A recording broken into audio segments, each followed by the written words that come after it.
The ever so satisfying mattress stitch. Do you have a Sentro circular knitting machine and want to know how people make blankets, sweaters, and cardigans on them?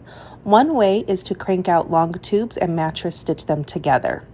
In this video, I will show you how I mattress stitch my tubes together. If you would like to know how to crank out the tubes or close the tubes flat on the bottom edge, see my waste yarn cast on video linked in the description below. So to mattress stitch, you're going to start at the end that has the long tail end of your yarn.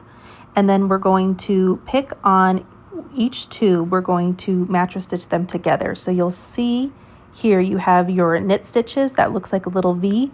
We go in between and we pick up the piece of yarn that's in between the knit stitch or where it comes to the V at the point. We pick up that piece of yarn right here. If you don't have a long enough tail, you can add extra yarn. Just tie a knot, tie it to the end of your project. If you forgot to do that, you can definitely do that as well. But if you have it already hooked on to your tube, that just saves you a step. So as you can see, I'm going up one row. So you want to pick the row, and I do it at the outside corner of both of my tubes. And we're going to follow that same row all the way up. So you want to make sure you stay in the same row so you don't twist your stitch. So for the first one, I kind of go up and through the first knit stitch to join them together at the bottom corners. So now it's on my right side, and now we're going to go over to the left tube. And again, we're going to go right under where the V comes together, and we're going to pick up that middle stitch there on the right side. That's the left side, I guess. And then now we go back over to the right side up to the next stitch. So you just want to make sure you stay in the same row on each of your tubes. If you jump over to a different row on a tube, you'll start to see it looks like a twisted look. So you just go back and forth, stitch by stitch, all the way up.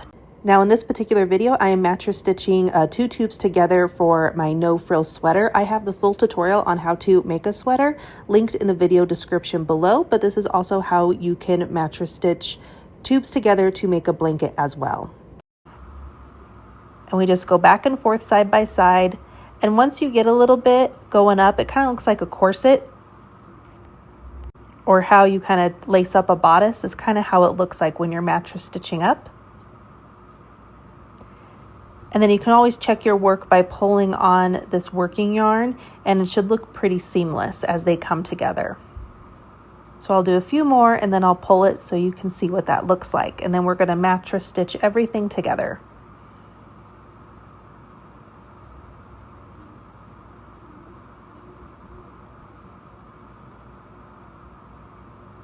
And again, you can just see I'm going back and forth,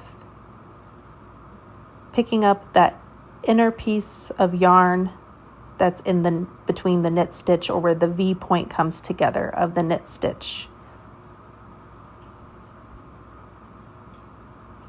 And so here's how it kind of looks. And then you can always check your work. And I like to do that every so often. After a few inches, check your work to make sure it's coming together.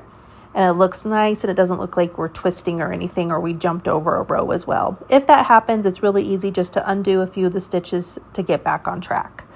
And then here it is again. I went up a little bit further, and then after I got a bit done, I pull it tight again just to make sure I'm still in my same row and nothing is twisted. Now, once you've mattress stitched all the way up to the top of both of your tubes, you're going to knot it down. I just insert it into one of the top stitches and I make a few knots. Then you're able to weave in your ends, and then the tail end you can put in between the 2 layers of your tube to hide it. And I like to do a few knots down at the bottom just to make sure that everything is secured into place. And you're going to do this at the top and bottom of your tube if you have any tail ends left over. And then I'd stick my needle in between the 2 layers of my tube, pull the tail end through tightly, have it come out the other side, and then you can cut off any excess and then hide in the little end of the tail in between the 2 layers. And that is how I mattress stitch my tubes together. Thank you so much, everybody, for the likes, for the comments, and for watching and for following. I appreciate it so much, and happy crafting, everybody.